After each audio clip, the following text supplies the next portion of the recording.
Hey, I'm Dev from Brothers Grimm and the Blue Murders. I'm at the Phoenix in Canberra, and I'm doing an interview with James Grimm, Chris Lichty, and Matt Grimm. For the SLOG. For the SLOG.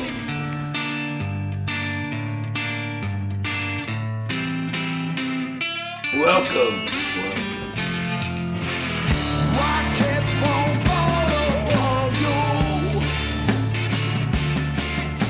I'm not sure if you can call playing music a career. I've heard it called that, and I believe that people do. I don't know, we're pretty happy with where it is at the moment. The new album's out, it's getting a lot of play, it's getting a lot of reviews. Yeah, I love it. I mean, it took a long time to get there in the end, but when we did, I'm really stoked all the way. All the hard work, I think, shows. I'm really quite proud of it. We all put in a lot of sacrifice, and we worked very hard to make it. First track on Dave Schiffman in America, we mixed it. It was a great job. Done Bronx. Yeah. A couple of tracks with Johnny Cash and Blackbird Motorcycle Club. I thought the real weird thing was that we never really knew how it was actually going to turn out. You know, you decide to stick with an engineer and a studio, a recording studio that does it, and you've heard their previous stuff, but you have no idea how your band is going to sound at the end of that. You know, we've all got our separate expectations of what we want out of that album. And I guess by being in a tour van all the time, leading up to that, sort of made us much more diplomatic with each other. So when it came to the recording process, yes, there was heads being butted, but we actually worked it out without actually having to stab each other in the face. It was our fault. We put ourselves under pressure. We were going to record 15 songs in 3 days, which is a lot of work. Now I hear you have built your home. Those little ones, they have surely grown. Get out while you can. Get a day job. I would say you just got to work out what you want to do. If you want to play music, in your bedroom, that's great. Play music in your bedroom. If you want to play music in local venues, that's great. Play music in local venues. But the beauty of touring is that you get to take what you do and go to towns where they don't know you, they don't know anything about you, and talk to you into liking what you do. You got to get along with everyone. You spend that much time together. You spend that much time in a fucking van, just driving, or non-stop driving. The amount of time you spend playing, you spend maybe 8 hours of that hanging around or driving, doing nothing. So you got to enjoy each other's company as best you can. We had a full weekend off in Melbourne that was 3 weeks ago, and that's the first full weekend off from the calendar we've had since May. You just got to be prepared to make sacrifices for what you really want to do. Because you do make a lot of sacrifices. You are away a lot, get from this, family functions, this and that, blah blah blah. Having relationships is pretty hard. And you're not earning money. And you don't have a job when you go back. You're going to pull some piss for a few days, just try to pay the rent, and then you're back on tour again. You got to be able to just have the balls to do that. Otherwise, just get a fucking 9-to-5 job, and that wins you up. The thing about touring is it really is about a certain personality. I mean, some early morning interviews. We had a big night last night, and we're still joking and enjoying each other's company. And it takes that kind of personality to be able to be a touring band. As far as relationships, I think there's definitely people out there that would support what you do. As a musician, and say, get out there. Music.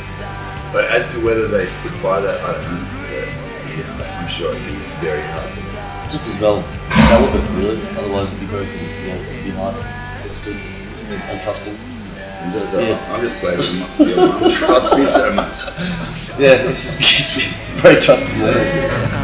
Love man like me, so baby, I'm gonna set you free. You've also got to keep it fresh. I mean, the thing is, we are playing, shows every weekend up to 3 or 4, a week. We don't want to get bored. If you're playing 800 people, the energy in that room it's totally matched. They're throwing at you. But if you go into a small room, they're all feeling exposed. They're right in front of you. It's really intimate and it's really naked. And I think that it strips it right back to going, all right, you guys paid however much to get in here. Even if it was one person, they still deserve a show. I don't know what it is about me, but it just amps me up even more. I can't stand those bands where they get up there and there's 3 people in the audience and you go, thanks for coming, maybe next time bring your friends. You can't go to a new town, because we travel a lot of new towns and expect them to know who we are just because we've got a lot of people in Melbourne and Sydney.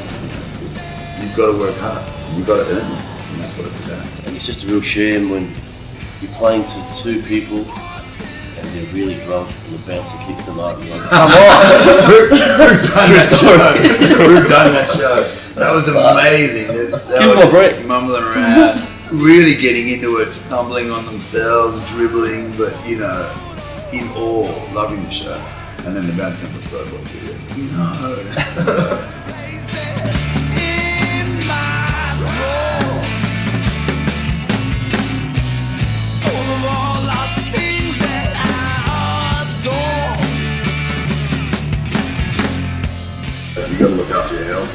It's very often that, what you're doing, you go into a place and you're just drinking and waking up really early the next day and you run yourself down.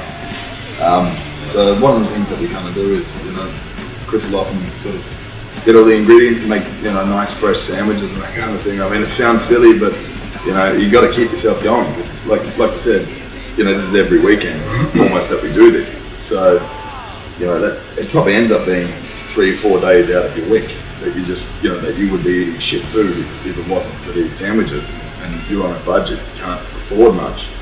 So, trying to get as many veggies in as you can. And plus, you don't have to stop. If you got to, you're on a 9-hour drive. And you're late for a gig. Yeah, and you've got Keep to, driving. you've got to get to sound check. You already know that you're late for sound check by half an hour, and you've got to get there. You're stopping for food. That's just another 15 minutes, another half an hour. During the day, look after yourself. Night time, shit faced. So it's It's good when you go to a pub and they go, what kind of meal do you want? And it doesn't sound like that much, but it is. It's huge. It's the biggest thing. Makes it, it's really As soon as you hear a couple of venues drinks behind and then some food, yum.